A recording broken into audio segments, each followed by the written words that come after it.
Right. I've decided to talk about my acquired brain injury and what it's like to live with an acquired brain injury, because I want to help people with physical disabilities and mental disabilities, and people that also have an acquired brain injury like me. If I can realise my dreams and my potential, they can realise theirs. It took me a long time to accept I had an acquired brain injury. It changed my life forever. Now, I do accept that I've got an acquired brain injury. Maybe I should tell you why first. In 2010, I was in a serious road traffic accident, and I had a severe traumatic brain injury. In other words, my brain was kicked about. I was sitting in the back seat of a car with no seatbelt on and went straight through the windscreen. The guy that was driving the car died instantly, and I was put in a coma to save my life. I was in a coma for 3 months, and I was in Leeds General Infirmary, between there and one of the best brain rehabilitation units in the UK, Daniel Europe House, for 18 months in total. I had to learn how to drink, eat, walk, speak, go to the toilet, wash myself, cross the road, you name it, I had to learn how to do it again. Before my accident, I was a very confident, outgoing, friendly, lively, always on top of the world type of person. So it changed my life forever. It also changed a lot of the people that knew me, like my mum and my dad and my fiance at the time. I've been left with and I can't remember anything before 2010. I don't remember giving birth to my boys. I've got 2 older boys. My oldest son will be 18 in February, and my second oldest son will be 17 in October. No matter how hard I try, I cannot remember giving birth to them. I love them, I'm close to them, but that's all I know. A lot of my memories are what other people have told me has happened before. It's funny because I remember certain things, my mum will go, "How do you remember that?" But I don't know how I remember it, I just do. Just now, my memory is probably what lets me down. If I don't write something down, no matter how important or serious it is in my life, if it's, for example, I had an invitation warrant for a driving offence at Kirkcaldy. Now my lawyer knows what I'm like. He sent me a letter to tell me the date so I could get the time off my work, and I took the lesson into my work, and they gave me the day off, and I went and did overtime on that day, and didn't, because I didn't remember.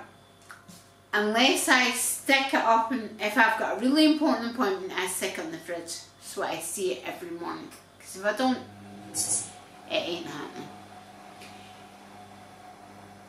How do I live with an acquired brain injury? I've adapted.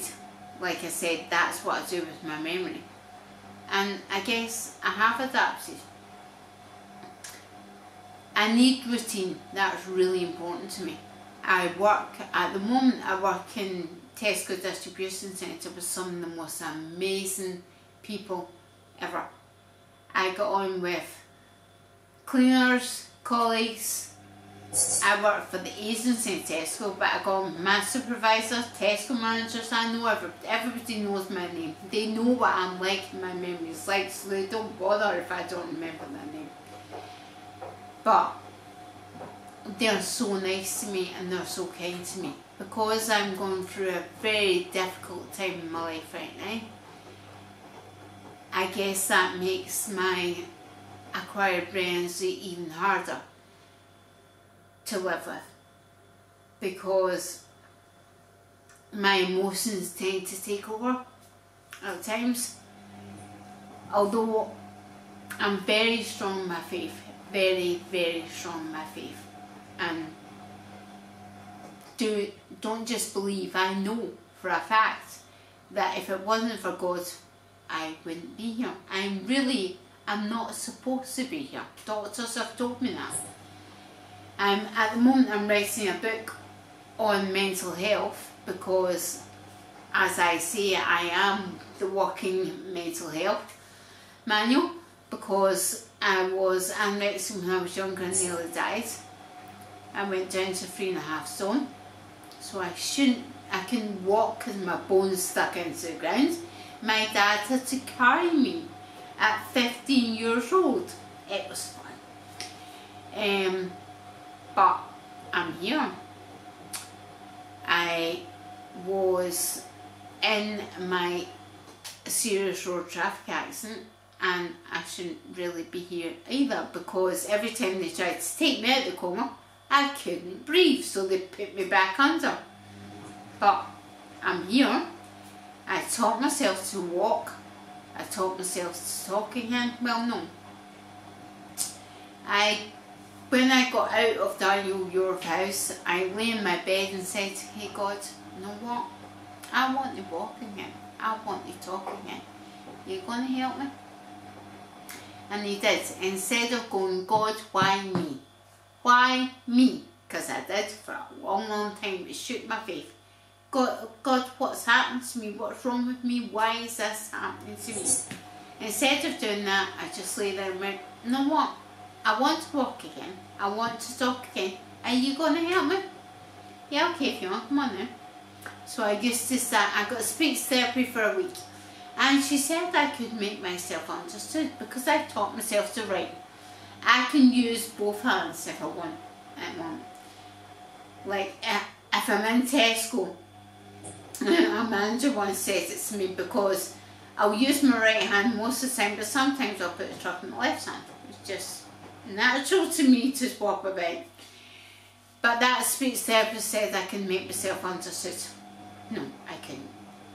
I knew what I was saying. You wouldn't have a clue what I was saying, because it was just babbled about that came out of my mouth. However, she was convinced because I could write, I could make myself understood. I used to walk with a limp, and my dad would go, would you bend that knee? Bend that knee, I want you to walk to work from now on.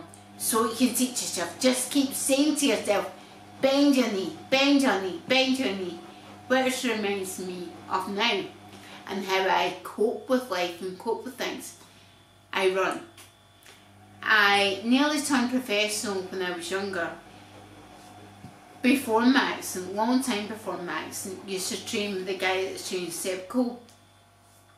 And I got injured and I was young. I lost all interest. And I went through I was in a really bad domestic abuse relationship when I started to wanted to learn to run again. And he jumped all over it. Anything I did I wasn't allowed to do, and I was doing this and doing that and doing the next thing.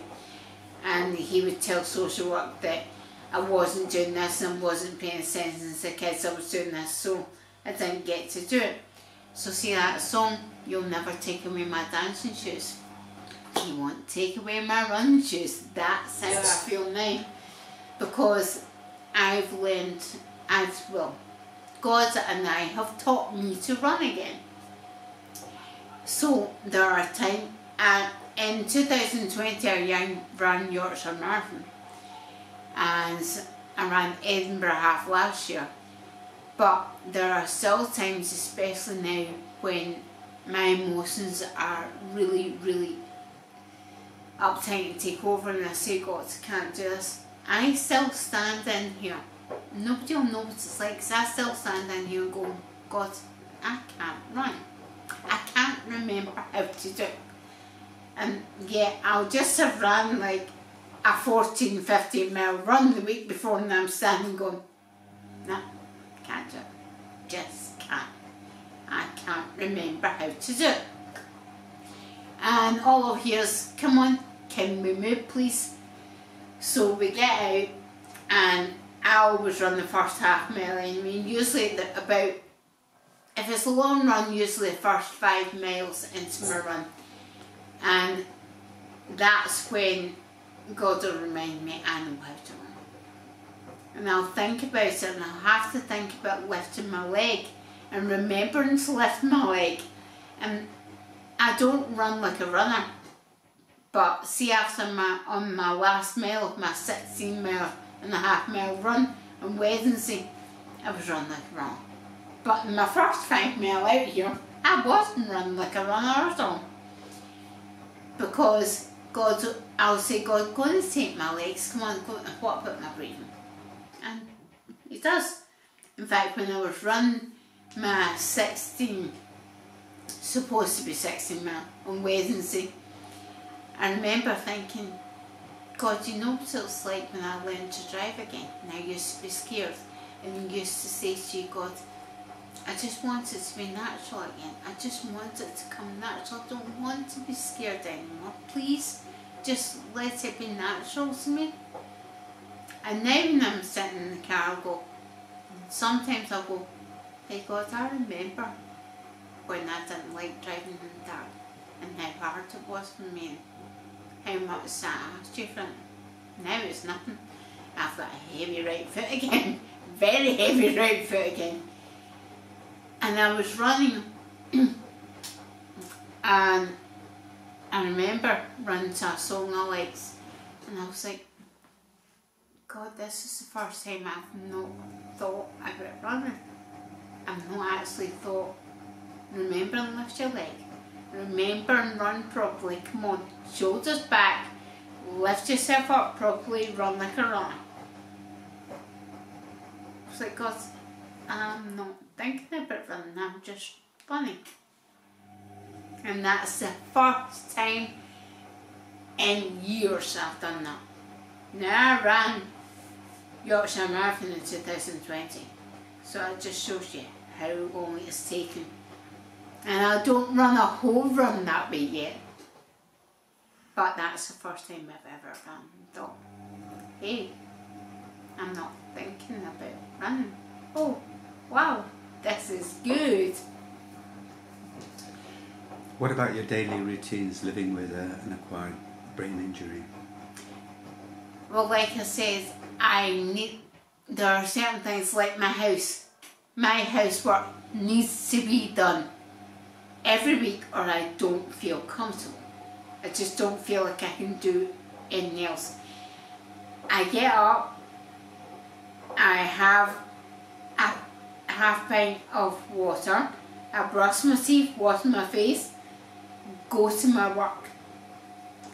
As well as my running keeping me alive, my work keeps me alive. Because, like I said, people in Tesco are so nice to me and care about me so much. They are so, like, I had done too much. I wasn't switching off and I wasn't sleeping the past wee while. And last week I had about 2 hours sleep. I ran. I went and did an 8-hour shift, and I was having 2 hours sleep at night. It just wasn't good enough. I went to my work on Sunday, and I was like, on my last pallet, I got to my last pallet, I had about half an hour to go, and I was like, oh, didn't feel like my leg was going to support me. I was like, oh, this is not right. I'm not right. Felt sick, felt awful. And I said to my supervisor, and he was like, they know me, he was like, what's wrong with you? What is it? What's wrong with you? There's something wrong with you. And I was like, yeah, I'm fine, I'll just go for my 15 minutes, I'll be fine. But then came back down, I was like, Alice, I can't finish that pallet. I don't, it was like, opposite way. Go, just go. I went to clock out, and an older guy that I know was like, where Jack, you're going, somebody get me a first aider. And he got me a wheelchair and I sat down. You know, one day Tesco man just came out and she was like, Fiona, you're going nowhere until you can prove to me you can walk. I'm not letting you drive home like that. Not happening. Who can come and get you? I was like, nobody, and I need my car. And she was like, fine, don't care, we'll just sit here till 6 o'clock. You will prove to me you can walk before you're going anywhere. And they were great and so nice. And I went, my supervisor that I got on Brown with, I suppose I needed to talk as well, because I miss my children so much, because everybody in my life has always jumped all over my brain injury, or used my brain injury to their advantage. And I told you I went through domestic abuse for a long time, and it wasn't just by John, it was by his sister as well. And they used that to take my children. I brought my son up till just before his third birthday, and my daughter up until she was 7. And my children are still see my mum every 2 weeks. When they do, they beg to see me, and haven't seen me since 14th of December, and they still beg to see me. It is absolute sheer torture. I left Secure Women's AIDS Accommodation in Edinburgh, where I spent from 2015 in Now Women's AIDS, but going back, taking them back, and then in Women's AIDS again, taking them back, having another child in between all that. Oh, it was wonderful. But I had care of both my children, and I left to get back with him because I let myself be manipulated into believing I wasn't enough for my children. I wasn't enough. They needed him, and his sisters did that too. And I wasn't enough, and this and next him. So I moved to Clackmannanshire, away from Women's Aid Support, Social Work Support and Police Support, where nobody knew me. Best thing I've ever done.